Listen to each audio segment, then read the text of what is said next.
Hello YouTube. Today we're going to be looking at another debate in MapClaims, which has some slick new colors and features.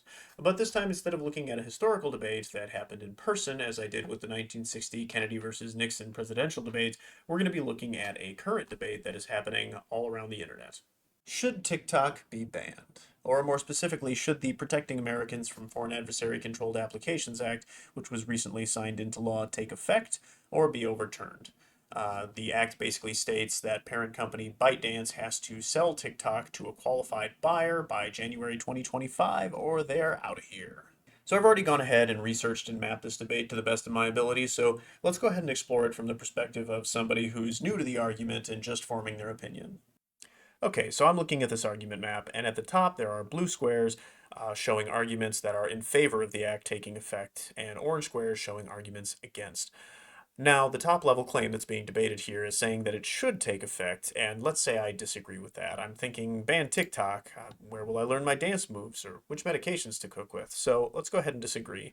And that's going to place three exclamation marks at the top here. These are showing arguments that I have to address that are contradicting my stance. So let's take a look at the first one. TikTok encourages children to do dangerous things. Yeah, but is that really a reason to ban it? I mean, as the argument underneath it points out, uh, things commonly cited as dangerous activities are protected under free expression. So let's say I don't actually disagree with this claim, but I disagree with the implication over here. So I'm going to go ahead and disagree there, and that addresses the argument. I've shown which part of it I disagree with. So let's go ahead and look at another argument that I need to address. TikTok allows the Chinese government to influence American citizens and elections. Let's say I am skeptical of that. The supporting argument that I now have to address says that TikTok can be used to influence American citizens and elections, and the Chinese government can influence TikTok. Okay, so I see the logic there. Let's say I don't think TikTok can be used in that way and disagree. Now I've got this argument down here to address, which says that TikTok has already been used to get young Americans to mass call Congress. Okay, maybe let's say I find that compelling and I want to reverse my stance. Maybe TikTok can be used for that kind of influence after all, so let's say I agree. And now I have to disagree with some other part of this claim. The implication seems reasonable enough that saying that if these two things are true, then this is true. So I guess I disagree with the Chinese government being able to influence TikTok. Well, there's several supporting arguments there, so let's take a look at these. Here we have the argument that TikTok is owned by ByteDance, which the Chinese government can control via so-called golden shares that it's entitled to own under Chinese law. TikTok has responded to this, saying that actually a Chinese government-affiliated entity owns a 1% share of a ByteDance subsidiary called Douyin Information Services, and that supposedly has no bearing on ByteDance's global operations outside of China. So let's say I find that compelling, and no, I don't think they can control with those golden shares. Let's take a look at the next argument. The next argument here says that leaked documents show that TikTok instructs its moderators to censor videos that mention Tiananmen Square, Tibetan independence, or the banned religious group Falun Gong. And TikTok has also responded to that, saying that their content moderation is governed by their publicly available community guidelines. So maybe I believe this, and I think that this is all just falls under their general content moderation. So let's say I disagree with the implication, and there's a similar argument here saying that a study comparing hashtag ratios on TikTok and Instagram suggests suppression of hashtags related to Hong Kong, Taiwan, Uyghurs, Tibet, Tiananmen Square, etc.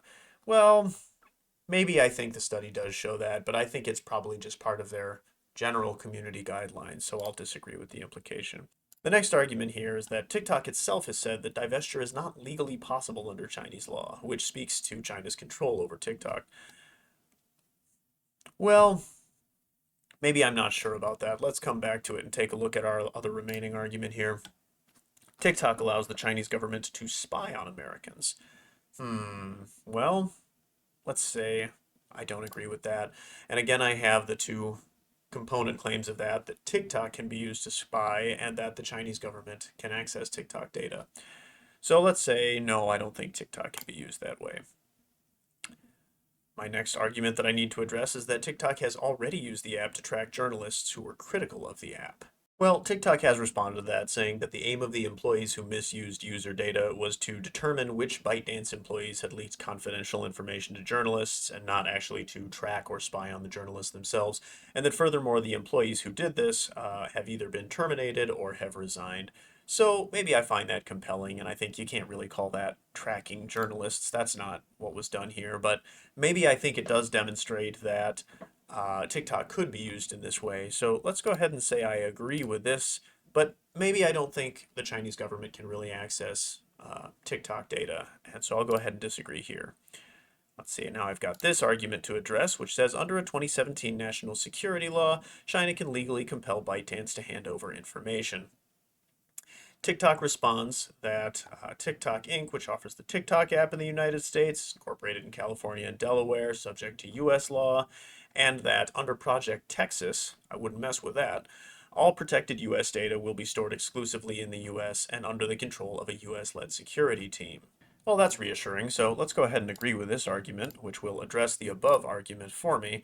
But now there's further argument down here, saying that Project Texas has been described by former employees as largely cosmetic, and that former employee Evan Turner reported emailing data on hundreds of thousands of US users to ByteDance every week or two. Hmm. Well, maybe I'm not so sure about Project Texas after all. And maybe the Chinese government can access TikTok data. The implication sounds sensible, so maybe this is true. Maybe now I'm thinking this law should take effect after all. Well, let's go ahead and agree. Now I've got new arguments to address. Let's take a look at them. It would set a dangerous precedent that could be used in the future against, for example, political opponents. Well, there's some counter-argument here that the bill is narrowly defined enough to avoid that since it only regards foreign adversarial powers. Let's say I find that compelling. Maybe I'm not too worried about precedent. Let's take a look at another argument. The act will damage millions of businesses, deny artists an audience, and destroy the livelihoods of countless creators across the country. Well, will it really do all that? There's a counterargument here saying that the act is not an outright ban, it only requires divestment. Well, that sounds compelling, so let's go ahead and agree with that, the claim and the implication. But I've got counterarguments down here now. The act is not commercially possible because TikTok claims it would not be a commercially viable product attached from the global TikTok platform. It's not technologically possible because separating it would take years and training a whole new team of engineers to work on it separately. And that is not legally possible, saying that the Chinese government, as we mentioned before, has made it clear it would not permit a divestment of the recommendation engine that is key to the success of TikTok in the United States. Well, they do make a number of arguments that divestment is not really going to work. So let's say I do think that's true after all. Maybe I don't agree with this. Maybe I think that it really will do that, but maybe I don't agree with the implication. Maybe I think, maybe it's going to do some economic damage, but maybe the good outweighs the bad. So we'll disagree with the implication and agree with the claim that it will do all this damage. And I don't agree that it's just a divestment now. Let's go ahead and look at this last argument, which is, of course, the most important one, the claim that the act is illegal. This is going to be the one that actually determines whether it happens or not, of course.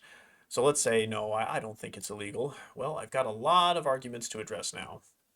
One argument that's been made is that similar attempts to ban TikTok have already been struck down. Sure, that may be true, but it's been argued that this act fixes the issues that were present in the other legislation.